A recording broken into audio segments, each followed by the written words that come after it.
थे अध्याय से 7 से लेकर 11 तक।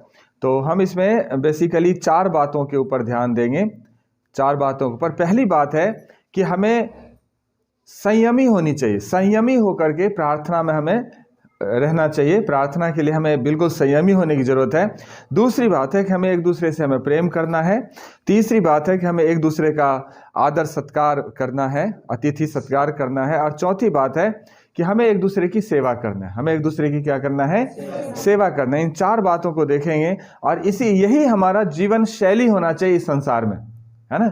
जब हम विश्वासी हैं, जब हम एक सच्चे जीवित सनातन परमेश्वर को जानते हैं, उस परमेश्वर को जिसने समस्त मानव जाति के उद्धार के लिए अपने इकलौते पुत्र को दिया है, तो हमें जरूरत है कि हम उसकी गवाही अपने जीवन से, अपने जीवन शैली से दें, अपने चाल चलन से लोगों के बीच में हम लोग उस गवाही को रखें, है ना। और जब 7वें पद को देखते हैं तो वहां इस तरह से लिखा है कि सब बातों का अंत तुरंत होने वाला है, इसलिए संयमी होकर प्रार्थना के लिए सचेत रहो। मेरे प्रिय, हम जानते हैं कि इस कलीसिया पर बहुत सारे सताव थी, लोग तितर बितर होकर रह रहे थे।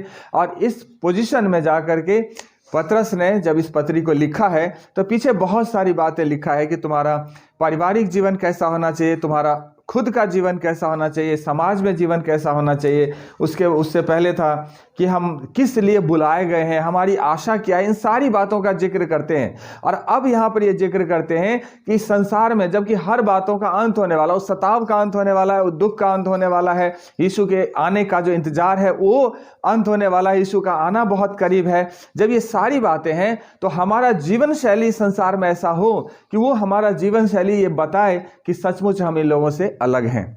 और उस जीवन को जीने के लिए लिखा हुआ है 7वें पद में कहता है कि इसलिए संयमी होकर प्रार्थना के लिए सचेत रहो। संयमी, मेरे प्रिय, हमारा प्रार्थना तब तक इफेक्टिव नहीं होगा, तब तक प्रभाव नहीं डालेगा जब तक हमारा जीवन सोबर माइंडेड नहीं हो, जब तक हम संयमी नहीं हैं, जब तक हमारा व्यवहार, हमारा स्वभाव परमेश्वर से मेल नहीं करता है, तब तक हम उस बात को अपने जीवन से प्रकट नहीं कर सकते। या प्रार्थना भी करेंगे तो उसका कोई मतलब नहीं रहेगा अगर हमारा जीवन शैली परमेश्वर के वचन के अनुसार नहीं है तो। इसलिए बहुत ज्यादा जरूरी है। यही पतरस 5वें अध्याय के जब 8वें पद को पढ़ेंगे तो वहां लिखा है कि सचेत रहो और जागते रहो, सचेत रहो और जागते रहो, क्योंकि तुम्हारा विरोधी शैतान गरजने वाले सिंह के समान इस खोज में रहता है कि किसको फाड़ खाए। सिर्फ प्रार्थना है जो हमें इस संसार में बचा के रखता है, हमें सामर्थ्य देता है, हमें जीने की शक्ति देता है, हमें परमेश्वर के नजदीक ले जाता है, हमें परमेश्वर के साथ बातचीत करने का मौका देता है। और वो प्रार्थना जो हमें आत्मिक जीवन को सामर्थी बनाता है, हमारे सांसारिक जीवन को सामर्थी बनाता है। तो इस पोजीशन में हम सब के लिए जरूरी है कि हम प्रार्थना में ज्यादा समय बिताएं, लेकिन संयमी होकर के। संयमी होना हमारे लिए बहुत ही जरूरी होता है, क्योंकि हमारा जो शत्रु है, हमारा जो विरोधी है, वो गरजने वाले सिंह के समान है। और वो इस इंतजार में लगा रहता है कि किसको फाड़ के खा जाए, किसको फाड़ के खा जाए। सो चूंकि अब वो कहने वाला ये नहीं है कि जो शेर आप जंगल में देखते हैं वो शेर आकर के फाड़ जाएगा। वो शैतान उस शेर के समान है। जैसे एक शेर जब भूखा होता है, गुर्रा रहा होता है, उसको भूख लगी होती, तो इसी ताक में रहता है कि कौन मिले किसको फाड़ खाए। अगर आपने एनिमल चैनल वगैरह आपने देखा होगा तो वहां देखा होगा बिल्डर बिस्ट की अगर बहुत बड़ी झुंड होती है तो शेर जब घात लगा के बैठता है तो ये देखता है कि उसमें से कमजोर कौन है, और जो कमजोर होता है उसको वो पहले से टारगेट करता है और उसी पर अटैक करता है और किसी पर अटैक नहीं करता। किसको फाड़ खाने का यही मतलब है कि जो विश्वास में कमजोर है, जो वचन में कमजोर है, जो परमेश्वर की संगति में कमजोर है, ऐसे लोगों को, ऐसे विश्वासियों को क्या करता है? वो अटैक करता है, ऐसे विश्वासियों को अटैक करता है। जब ऐसे पोजीशन में वो अटैक करता है तो हम सब के लिए जरूरी है कि हम संयमी रह करके प्रभु के साथ रहें। संयमी बहुत तरह से, चाहे गुस्से में हो, चाहे व्यवहार में हो, चाहे रिएक्शन में हो, इन सारी बातों में हमें इन बातों को देखना। वो अलग टॉपिक हो जाएगा, उसको हम ज्यादा लंबा नहीं ले जाएंगे। और यही पतरस के 1:13 में इस तरह से लिखा हुआ है कि इस कारण अपनी अपनी बुद्धि की कमर बांधकर और सचेत रहकर उस अनुग्रह की पूरी आशा रखो जो मसीह यीशु के प्रकट होने के समय तुम्हें मिलने वाला है। क्या करके? अपनी बुद्धि की कमर बांधकर और सचेत रहकर। मतलब यीशु ने बोला कि जब चेलों को भेज रहे थे संसार में, तो उन्होंने बोला कि तू मेरा भेड़ है और मैं तुझे भेड़ियों के बीच में भेजता हूं। लेकिन वहां क्या रहना? सांप के समान चतुर और कबूतर के समान भोले रहना। प्रभु को पता है कि ये मेरा भेड़ है और हम इसे भेड़ियों के बीच में भेजते हैं। भेड़ का और भेड़िया का कभी मेल नहीं होता। भेड़िया हमेशा फाड़ने की कोशिश करता है, लेकिन परमेश्वर का धन्यवाद हो कि जो 70 चेले भेजे गए तो रिटर्न भी 70 के 70 ही आए हैं, 69 नहीं आए, 70 रिटर्न आए। इसका मतलब भेड़िया ने उसे फाड़ा नहीं, लेकिन ताक में तो रहता है।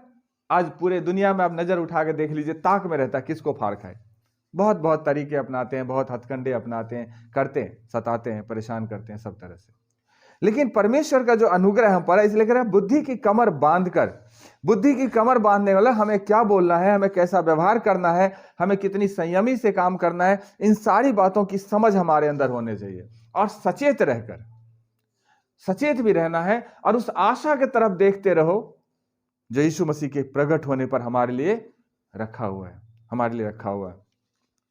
दूसरी बात अगर हम देखते हैं जो 8वें पद में है, एक दूसरे से प्रेम की बात करी गई है। लिखा है कि सबसे श्रेष्ठ बात यह है कि एक दूसरे से अधिक प्रेम रखो, क्योंकि प्रेम अनेक पापों को ढांप देता है। बहुत सारे आपके रेफरेंसेस मिल जाएगा प्रेम के ऊपर बाइबल के अंदर, बहुत सारे रेफरेंसेस। प्रेम डाह नहीं करता, प्रेम जलन नहीं रखता, प्रेम घृणा नहीं करता, बहुत सारी बात है कुरिन्थियों में लिखा हुआ 13 अध्याय में, बहुत सारी। सो प्रेम, परमेश्वर का प्रेम देख लीजिए, परमेश्वर ने हमसे कैसा प्रेम किया, है ना। सो प्रेम बहुत सारे पापों को ढांप देता है, वो इतना गहरा होना चाहिए। परमेश्वर ने हमसे प्रेम किया और हमसे प्रेम किया, और हमारे जो पाप थे, हमारे जो गुनाह थे, हमारे जो अधर्म के काम थे, हमारे जो बलवापन का तरीका था, उसको ढांपने के लिए प्रभु ने क्या किया? अपना इकलौता बेटा क्रूस पर दिया। वो बेटा जो उसका सबसे प्रिय था, इकलौता था, क्रूस पर। और क्रूस पर जो उस इकलौते बेटे प्रभु यीशु मसीह का लहू बहा, उस लहू के सामर्थ्य के द्वारा हमारे सारे पाप, हमारे सारे अधर्म के काम, हमारे सारे जो बलवापन का स्वभाव था, वो सारे उस पाप से क्या, उस लहू से क्या हुआ? धुल गया, साफ हो गया। और वो सब सिर्फ इसलिए कि परमेश्वर हमसे प्रेम करता है। प्रेम जब भी होता है तो वहां बलिदान होता है, कुर्बानी होता है, वहां सेल्फ राइटियसनेस या सेल्फ सेंटर्डनेस नहीं चलता। प्रेम में हमेशा बलिदान होता है। जहां प्रेम करोगे वहां कष्ट होता है ना, दुख होता है। और परमेश्वर ने यही तो किया, क्योंकि वो मनुष्य को अपने स्वरूप में, अपनी समानता में, अपने जैसा बनाया, अपने स्वरूप में, अपनी समानता में। सृष्टि पर जितनी उन्होंने क्रिएशन करी, जितनी चीजें बनाया, पेड़ पौधे, नदी, पहाड़, जानवर, सब, मनुष्य, सबको बनाया। और सब में सबसे प्रिय, सबसे ज्यादा उन्होंने अपनी कौशलता को, अगर परमेश्वर लगाया, अपनी इच्छा को उसमें रखा, समाहित किया, तो वो किया मनुष्य के बनाने में। और उस मनुष्य को आशीर्वाद भी सबसे हट कर दिया, है ना, अधिकार भी सबसे हट कर दिया, क्योंकि उससे बेहद प्रेम करता था। लेकिन वो मनुष्य जब बलवा किया, उसकी आज्ञा को तोड़ा, तब परमेश्वर ने अपने इकलौते पुत्र को इस संसार में भेजा, है ना, और उसके द्वारा हमारा क्या हुआ? छुटकारा हुआ। सो परमेश्वर का वचन यहां कहता है, 8वें पद को जब पढ़ते हैं तो वहां लिखा है कि एक दूसरे से अधिक प्रेम रखो। अगर अगला आपको 100 रुपए के बराबर प्रेम रखता है तो आप उसको 200 के बराबर, मतलब जो प्रेम है वो और भी ज्यादा क्या होता चला जाए? बढ़ते। इसमें मोल नहीं है, जो मैं बोला वो मोल लगने के लिए नहीं, बल्कि आप उसको और भी गहरे से समझो, ताकि अगर आपसे कोई प्रेम करने वाला तो आप उससे बढ़ चढ़ कर उससे क्या करना है? हमें प्रेम करना है। परमेश्वर का प्रेम वो है जो अगापे है, वो निष्पाप है, निष्कलंक प्रेम है। उसमें स्वार्थ नहीं है, उसमें कोई अपनी इच्छा नहीं है।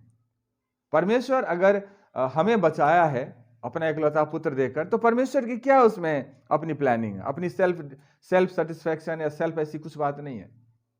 सिर्फ इसलिए परमेश्वर चाहता है कि हम, चूंकि उनके स्वरूप में, उनकी समानता में उन्होंने हमें बनाया, हमसे बेहद प्रेम किया है, हमारे लिए एक बड़ी योजना उन्होंने बनाया है, उस योजना को सफल करने के लिए चाहते हैं कि वो हमें बचाना चाहते हैं। बाकी परमेश्वर का राज्य तो वो आप नहीं विश्वास करोगे तो भी वो आप पर राज्य करेगा, वो तो जानवरों पर भी राज करता हो, तो पेड़ पौधे पर भी राज करता हो, तो पहाड़, जितनी चीजें देखी है नहीं देखी है सब पर राज करता है। तो उसका राज्य का तो अंत कभी हो ही नहीं सकता, और ना ही उसका राज्य लिमिट हो सकता है। लेकिन वो ये चाहता है कि जहां मैं हूं वहां तू भी मेरे साथ रहे।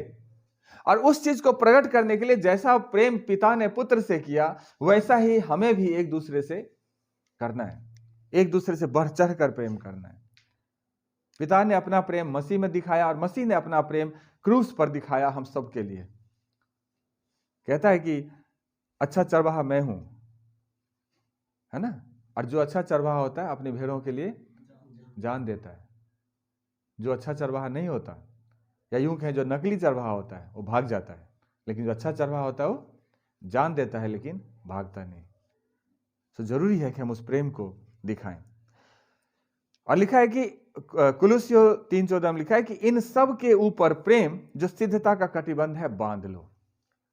आप बहुत सारे वरदान दिए गए हैं बाइबल के अंदर, बहुत सारे वरदान, भविष्यवाणी का, चंगाई का, ऐसे करके बहुत सारे वरदान है। सो लोग उन वरदानों के धुन में रहते हैं। चंगाई करेंगे, अच्छा लगता है ना, और भविष्यवाणी करेंगे, उनको अच्छा लगता है। लेकिन दान देने का वरदान है वो जल्दी नहीं मिलेगा आपको, है ना। सेवा करने का वरदान है वो जल्दी नहीं मिलेगा। वो वरदान के हम धुन में रहते हैं जिससे हमारी रुतबा बढ़ती है, हम उस वरदान के धुन में रहते हैं। लेकिन सब वरदानों में सबसे श्रेष्ठ वरदान जो है वो प्रेम है, वो प्रेम है। और जो प्रेम के धुन में रहता है उसके लिए लिखा है बहुत सारे पापों को क्या करता है, वो ढांप देता है, ढांप देता है ना। अब 13 कुरिन्थियों के 13 अध्याय को पढ़ लेना, पूरा पैसेज दिया हुआ है प्रेम के ऊपर, उसको पढ़ लेना। कई बार पढ़ा इसलिए हम उसको जिक्र करना नहीं चाहते। सो प्रेम क्या है, सिद्धता का कटिबंध है। हम मसीह में सिद्ध हो रहे हैं, उसको प्रमाणित करता है वो प्रेम।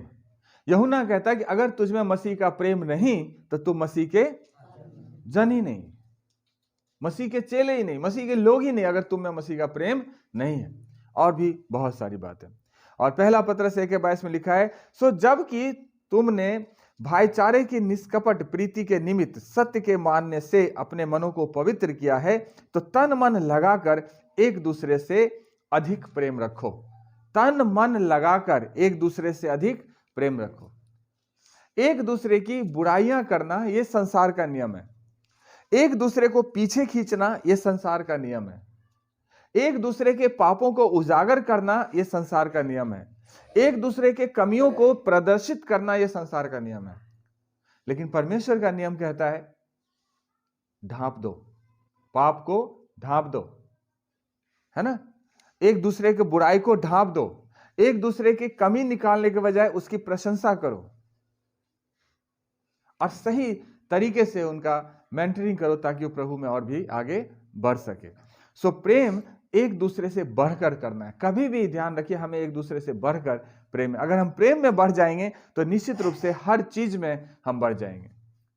प्रेम सारी व्यवस्था को पूरा कर देता है, प्रेम सारी व्यवस्था को क्या कर देता है, पूरा कर देता है। और प्रेम ही था जो यीशु क्रूस पर गया, और जिसकी वजह से व्यवस्था, जहां से मृत्यु की शुरुआत हुई, वो मृत्यु खत्म हुआ, मतलब मृत्यु की ताकत बना। व्यवस्था जो है मृत्यु का क्या बना, ताकत बना। मृत्यु की शुरुआत तो अदन में ही हो गया था, लेकिन ताकत जो उसका बना वो क्या बना, व्यवस्था बना। और उस ताकत को कमजोर किया गया क्रूस पर, हमें व्यवस्था से छुड़ाया गया। और जब हम व्यवस्था से छूटने पाए तो मृत्यु की अधीनता से भी हम क्या हो गए, छूट गए। और वो सिर्फ और सिर्फ प्रेम के बदौलत हुआ। अगर हम प्रेम में जीवन को जीते हैं तो हमें जरूरत नहीं पड़ेगी इस व्यवस्था के अधीन रहने की, क्योंकि प्रभु हमारे लिए क्रूस पर सब कुछ कर दिया है, सब कुछ कर दिया।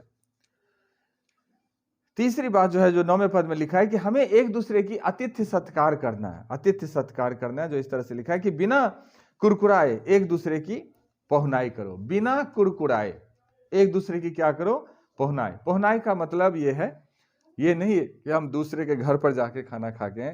पहुनाई का मतलब कि हम अपने घर पर दूसरे की क्या करें, आदर मान सत्कार करें, है ना, ये चीज।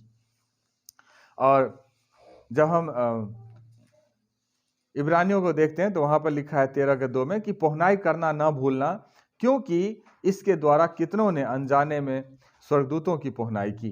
कितनों ने क्या किया, स्वर्गदूतों की भी पहुनाई करी। अगर हम उत्पत्ति को पढ़ते हैं तो वहां पे हम अब्राहम के जीवन को देखते हैं। अब्राहम एक बांज वृक्ष के पीछे के नीचे बैठा हुआ था, है ना, तो वहां से 3 जने गुजरा है, फिर उन्होंने उनको रोका है, उनसे उनके लिए खाना बनाया है, बातचीत किया है, और जब जब सब कुछ हो गया है तब उस प्रतिज्ञा को याद करता है जो इसहाक का आना था, और बोला कि अगले बसंत ऋतु में जब मैं आऊंगा तो तुम्हारे पत्नी के बच्चे होंगे, ऐसे करके, जहां पर वो सारा हंसी है ना। फिर आगे अगर हम देखते हैं, वही जो आगे बढ़ाते लूत, अगर हम देखते हैं सदोम और मोराम जाके, तो लूत जो बाहर बैठा हुआ था, तो वहां पर जब वो जाते हुए देखता फिर उनको लेकर के आता है, कह रहा नहीं हम चौक पे ही रहेंगे, हम नहीं जाएंगे, फिर भी उनको मना करके लेकर के आता है, और बाद में पता चला कि वो स्वर्गदूत हैं जिनको इसलिए भेजा गया है कि सदोम गमोरा को नाश कर दिया जाए, जिनके पाप बहुत है। सो मेरे प्रिय, हम नहीं जानते कि हम किस अपरिचित लोगों की सेवा करने के द्वारा हम परमेश्वर की महिमा और बड़ाई करते हैं, ये बात हम नहीं जानते, और इसलिए हमें पहुनाई करने में लगा रहना चाहिए, है ना, एक दूसरे की सेवा करने में लगा रहना चाहिए, है ना। वसुधैव कुटुंबकम की नीति जानते हैं ना, पूरा संसार ही हमारे लिए एक अतिथि है। ये सिद्धांत यहां से निकल के आया है। पहुनाई में करने में लगे रहो। क्या लिखा है, बिना कुरकुराए एक दूसरे की पहुनाई करो, एक दूसरे की मान सम्मान करो, एक दूसरे की देखभाल करो, है ना।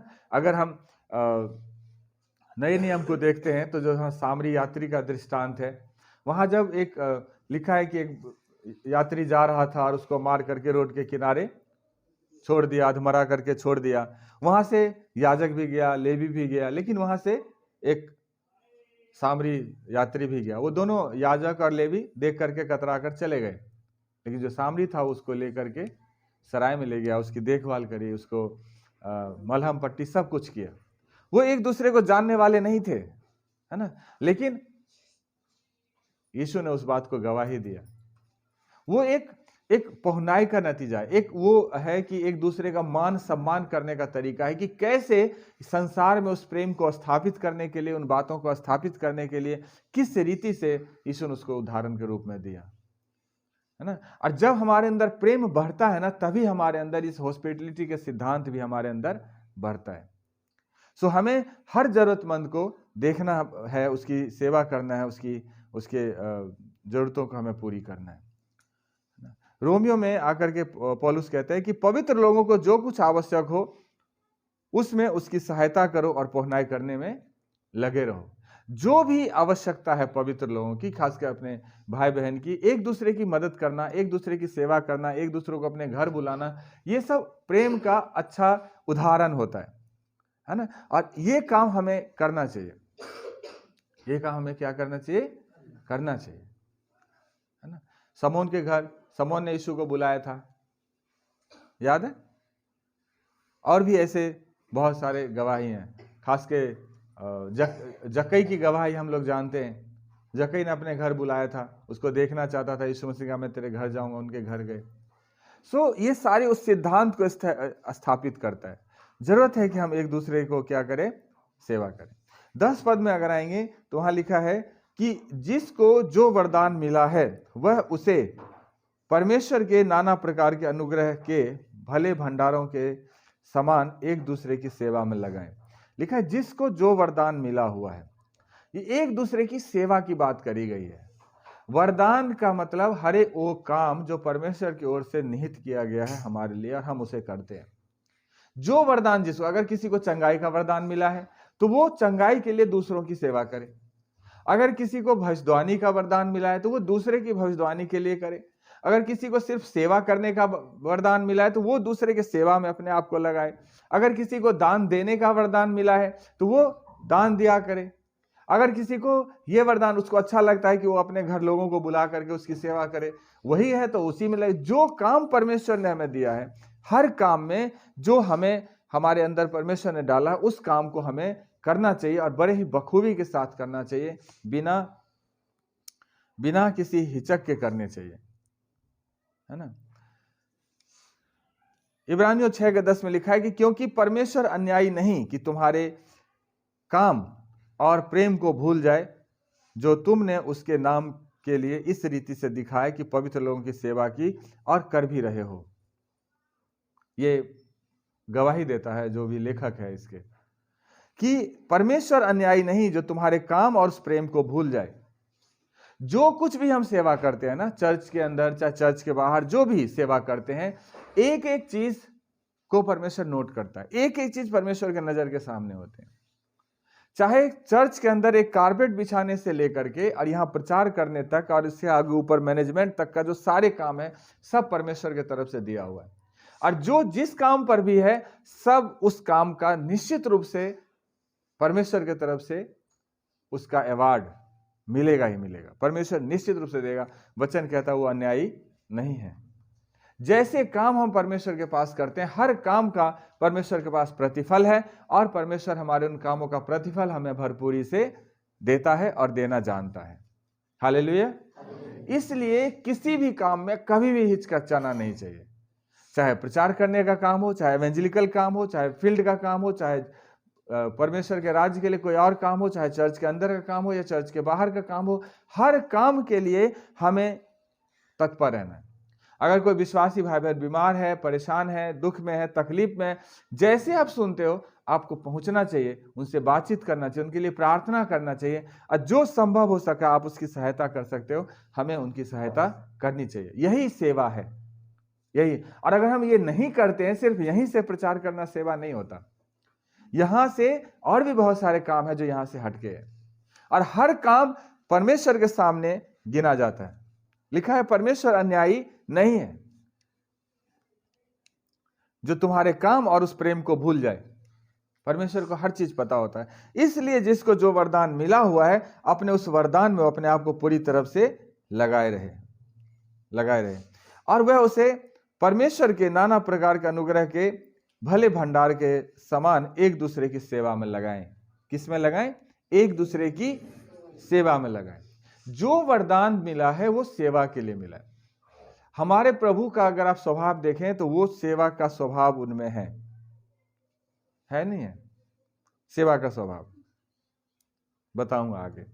लेकिन मत्ती रचित सुसमाचार का अगर 25 अध्याय को पढ़ेंगे तो वहां वो कहता है कि राजा उन्हें उत्तर देगा, मैं तुमसे सच कहता हूं कि तुमने जो मेरे इन छोटे से छोटे भाइयों में से किसी एक के साथ किया वो तुमने मेरे साथ किया। उसके ऊपर पढ़ेंगे तो वहां लिखा है कि मैं भूखा था, तूने मुझे रोटी खिलाए, मैं नंगा था, तूने मुझे कपड़े दिया, है ना, मैं भटक रहा था, तू मुझे अपने घर ले गया। ऐसे कर लिखा, मैं जेल में था, है ना, तू मुझसे मिलने के लिए आए। जो कुछ हम करते हैं, वहां लिखा है कि धर्मी पूछते हैं, हे राजा, हमने कब तुम्हारे साथ, हे प्रभु, हमने कब तुम्हारे साथ ऐसा किया?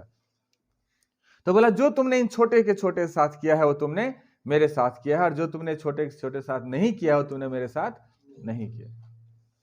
सो मेरे प्रिय, जरूरी है चर्च में वो एक दिन का विश्वासी हो चाहे जन्मजाति हो, जरूरी यह है हमें सबके साथ एक मन एक चित होकर रहना है, प्रेम से रहना है, एक दूसरे की सेवा करना है, एक दूसरे को कहां किस चीज की आवश्यकता है वो हमें देखना है। क्योंकि हम जब मनुष्यों की सेवा करते हैं तो इसी के थ्रू हम परमेश्वर की सेवा करते हैं, है ना। परमेश्वर हमारे बीच में फिजिकली हमारे आपके जैसे नहीं आकर के बैठेगा और कहेगा आ बैठ मेरा पैर धो, आ बैठ मेरे को खाना खिला, बल्कि मनुष्य जो है उसी के द्वारा वो अपने उस प्रेम को हमारे बीच में प्रकट करता है, हमारे बीच में प्रकट करता है। और जरूरी है कि हम भी उस प्रेम को प्रकट करें एक दूसरे की सेवा करके, चाहे जिस तरीके से आप उनकी सेवा करो, है ना। और इसके लिए सबसे बड़ा जो उदाहरण है हमारे लिए हमारा प्रभु यीशु मसीह है। एक ऐसा गुरु जैसा गुरु न हुआ और ना ही आने वाले दिनों में होगा। मैंने ऐसे गुरु के बारे में आज तक नहीं पढ़ा जो गुरु अपने चेलों के पैर धोए हो। हां, मैंने ऐसे गुरुओं को देखा जरूर है जो गुरु अपना अंगूठा धुलवा के और वो अंगूठे से जो पैर गिरता है, पानी गिरता है, वो पिलाते हैं अपने चेलों को। ऐसे गुरुओं को हमने देखा है। लेकिन ऐसे गुरु को नहीं देखा है जो अपने चेलों के पैर धोए हो सिवाय यीशु के। अब बताइए, जब एक गुरु अपने चेलों के पैर धो सकता है और उसी गुरु के हम चेले हैं, तो हमें कहां तक सेवा के लिए नीचे आना चाहिए, कहां तक हमें सेवा की भावना को समझना चाहिए, आप खुद सोच सकते हैं। चेले झील में मछलियां पकड़ रहे हैं और यीशु मसीह झील के किनारे उनके लिए ब्रेकफास्ट बना रहे हैं, नाश्ता का व्यवस्था कर रहे हैं। ऐसा गुरु देखा है? हमने देखा भी है संसार में, तो ऐसे गुरुओं को जो सिंहासन लगा के बैठते हैं और चेलों को आदेश देते हैं और चेले बेचारे उस असंभव काम को करते रहते हैं जो गुरु के लिए संभव नहीं है। उन कामों को बेचारे करते हैं। लेकिन अगर यीशु की बात करें तो यीशु मसीह उन चेलों की भी सहायता करते थे। झील में मछली नहीं मिला तो कह रहे अपने दाहिने जाल डाल, मछली मिलेगा। और जब तक वो मछली लेकर के आ रहे हैं तब तक यीशु मसीह उनके लिए नाश्ता बना रहे। यीशु ने अपने चेलों के पैर धोए, यीशु मसीह ने अपने चेलों के लिए खाने तैयार किए। यहां तक एक बड़ी भीड़ जिसके बारे में यीशु कहते हैं कि तू मेरे पीछे इसलिए नहीं आ रहा कि तू परमेश्वर के काम को देखे, बल्कि इसलिए आ रहा है कि तुम्हें भोजन मिलता है, वो भी फ्री में, तृप्त होते हो खाना खा के, इसलिए मेरे पीछे चलते हो। और तभी भी यीशु मसीह कह रहे हैं कि इस भीड़ के लिए खाने का व्यवस्था कर। परमेश्वर के स्वभाव देखिए, कैसे आतिथ्य स्वभाव है परमेश्वर का, कैसा प्रेम है प्रभु यीशु मसीह का, कैसा सेवा है प्रभु यीशु मसीह का। चेले कह रहे हैं कि प्रभु ये संभव नहीं है, आप इनको भेज दीजिए, गांव में जाकर के अपना खाना ले आएंगे। आज के डेट में कहा जाए तो 2-2.5 लाख रुपए भी कम पड़ जाएंगे इन भीड़ को खिलाने के लिए। आप इनको भेज दीजिए, अपने गांव में चले जाएंगे, आसपास के गांव में मांग करके ले आएंगे। प्रभु ने कहा तू इनका इंतजाम कर। तो चेले ने पटक दिया कि भाई ऐसे 2-2.5 लाख रुपए का खर्चा होगा, ये हमारे बस की बात नहीं है, इनको भेज दो। क्योंकि वहीं एक और चेला था, प्रभु एक लड़के के हाथ में 5 रोटी और 2 मछली है, बोला बस सबको बैठा दे 50-50 करके। और प्रभु ने उस रोटी से उन्हें खाना खिलाकर तृप्त किया। प्रभु अपना प्रेम उन विश्वासियों को जो पता नहीं आज चल रहे प्रभु साथ, कल चलेंगे नहीं चलेंगे, लेकिन फिर भी प्रभु ने उसे खाना खिलाकर तृप्त किया और तृप्त करके उसे भेजा। यह है आतिथ्य सत्कार, यह है यीशु की सेवा। और उतना ही नहीं, भीड़ को भी खुद ही विदा करे, चेलों को भी खुद ही विदा किया और फिर प्रार्थना में गए। यह नहीं कि अब मैं थक गया हूं, अब मैं जा रहा हूं आराम करने के लिए, तुम लोग को जैसे जो करना है कर। हमारा प्रभु हमारे लिए वो आदर्श है जहां से आप सेवा की बात को, आतिथ्य सत्कार की बात को, प्रेम को और हर बात को आप अच्छी तरह से समझ सकते हैं और अपने जीवन में उसे लागू कर सकते हैं, जो हमारे जीवन को बदलने के लिए भरपूरी से काम करता है, भरपूरी से काम करता है। 11 पद जो है वो एक एप्लीकेशन के तौर पर है, जो इस तरह से लिखा है कि यदि कोई बोले तो ऐसा बोले मानो परमेश्वर का वचन हो। ऐसा बोले जैसे क्या हो, परमेश्वर का वचन, संसार के लोगों की तरह नहीं कि ऐसा बोले कि लोग कान में उंगली डाल के चलता है, पता नहीं कितना बुरा बोलते। जब एक विश्वासी अगर बोले तो ऐसा बोले जैसे उसके शब्द को सुनने से ऐसा लगे कि शब्द कैसा है, परमेश्वर के शब्द है, वजनदार शब्द है, जिसका मतलब होता है, इस तरह से बोले, है ना। बोलने में भी हमें ध्यान रखना है। और लिखा है यदि कोई सेवा करे तो उस शक्ति से करे जो परमेश्वर देता है ना। अर्थात पूरी शक्ति से सेवा में अपने आप को लगाए, जिससे सब बातों में यीशु मसीह के द्वारा परमेश्वर की महिमा प्रकट हो, क्योंकि महिमा और साम्राज्य युगानुयुग उसी की है। चाहे बोलने के द्वारा हो, चाहे करने के द्वारा हो, चाहे जिस तरह से भी हो, हमें परमेश्वर के नाम को महिमा देना है, उसे बढ़ाना है, उसको ऊंचा करना है। हर मामले में हमें क्या करना है, उसे ऊंचा उठाना है, उसको बड़ा करना है, उसको बड़ा करना है। और इसीलिए 1 कुरिन्थियों 10:31 में कहता है, चाहे तुम खाओ, चाहे पियो, चाहे जो कुछ भी करो, सब कुछ परमेश्वर की महिमा के लिए करो। सब कुछ कैसे करो, परमेश्वर की महिमा के लिए। परमेश्वर की महिमा मेरे प्रिय हमारे वचनों के द्वारा होता है, परमेश्वर की महिमा हमारे चाल चलन के द्वारा होता है, परमेश्वर की महिमा हमारे स्वभाव के द्वारा होता है, हमारे कर्मों के द्वारा होता है। जो 4 बातें हमने आपको बताया है, उन चारों बात में हमें परमेश्वर की महिमा के लिए अपने जीवन को समर्पित करना है, ताकि इस संसार में एक अच्छा हम लाइफ स्टाइल को खड़ा कर सकते हैं। एक मसीही जीवन, जो एक मसीही जो हमारा जीवन होना चाहिए, जीवन शैली होना चाहिए संसार में, एक अच्छे रीति से होना चाहिए। और उसके जरूरी है कि हम संयमी हो, शांत मन का हो, ताकि हमारा प्रार्थना प्रभु के सामने ग्रहण योग्य ठहरे। दूसरी बात है कि हमें एक दूसरे से प्रेम करना है और प्रेम में एक दूसरे से आगे बढ़ चलना है, एक दूसरे से आगे बढ़ चलना है ना। उसके बाद हमें आतिथ्य सत्कार में भी एक दूसरे के लिए बढ़ चढ़ करके प्रभु के नजदीकी में बढ़ना है, आतिथ्य सत्कार के लिए भी। और चौथी बात है कि एक दूसरे की हमें क्या करना है, सेवा करना है। और सेवा पूरी शक्ति से करना है, पूरे लगन के साथ करना है।